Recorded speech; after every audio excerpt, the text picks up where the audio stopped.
ഇക്ക ഒന്നും മിണ്ടുന്നില്ല അനസ്. ഞാൻ റെഡി ആവട്ടെ എന്നാൽ? അതും ഒന്നും കേൾക്കാത്ത ഭാവത്തിൽ അനസ് അവിടെ തന്നെ കിടന്നു. പിന്നെ ഇക്ക, ഞാൻ അധികം ഡ്രസ്സൊന്നും എടുത്തിട്ടില്ല. കുറച്ച് ദിവസം കഴിഞ്ഞ് ഇങ്ങോട്ട് തന്നെ വരില്ലേ, അതുകൊണ്ട് ഞാൻ എടുത്തിട്ടില്ല കേട്ടോ ഇക്ക. എന്നാൽ ഞാൻ പോവാണ് കേട്ടോ.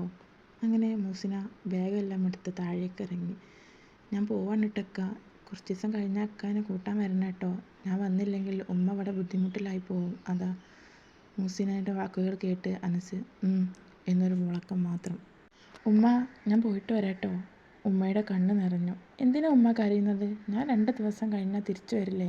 എന്നെ വിളിക്കാൻ അനസ്ക വരും തീർച്ചയായിട്ടും. ഉമ്മ ടെൻഷനൊന്നും അടിക്കേണ്ട കേട്ടോ. ഉമ്മ ഭാരമുള്ള ജോലികളൊന്നും എടുത്ത് അസുഖങ്ങളൊന്നും കൂട്ടി വെക്കരുതേ. ഞാൻ വരുമ്പോഴത്തേനും ഉമ്മ ഭക്ഷണം മാത്രം ഉണ്ടാക്കിയാൽ മതി. ബാക്കി ജോലികളെല്ലാം ഞാൻ വന്നിട്ട് എടുത്തോളാം. ശരി മോളെ. എൻ്റെ മോൾ അതൊന്നും ആലോചിച്ച് വിഷമിക്കേണ്ട. ഉമ്മ അതൊക്കെ ശരിയാക്കിക്കോളാം. എല്ലാം അതിൻ്റെ രീതിയിൽ തന്നെ ചെയ്തോളാം. നീ അതൊന്നും ആലോചിച്ച് വെറുതെ വിഷമിക്കേണ്ട കേട്ടോ. മോൾ പോയിട്ട് വാ സന്തോഷത്തോടെ. ഉമ്മക്കൊരു കുഴപ്പവും ഉണ്ടാവില്ല. ഉമ്മ മൂസിനയെ കെട്ടിപ്പിടിച്ചു ചുംബിച്ചു. എനിക്കൊട്ടും താല്പര്യമില്ല ഉമ്മ നിങ്ങളെ വിട്ടു പോവാൻ. പിന്നെ പോവേണ്ട ആവശ്യമായതുകൊണ്ട് ഞാൻ പോവാണ്. അതും സാരില്ല. നീ 2 ദിവസം കഴിഞ്ഞാൽ വരൂലേ?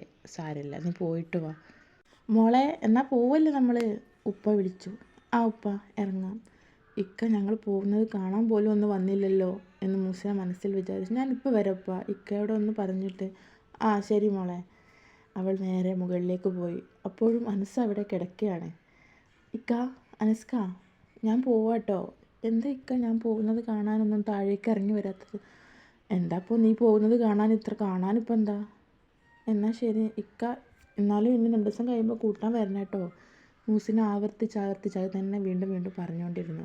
അനസൊന്നും മിണ്ടിയില്ല.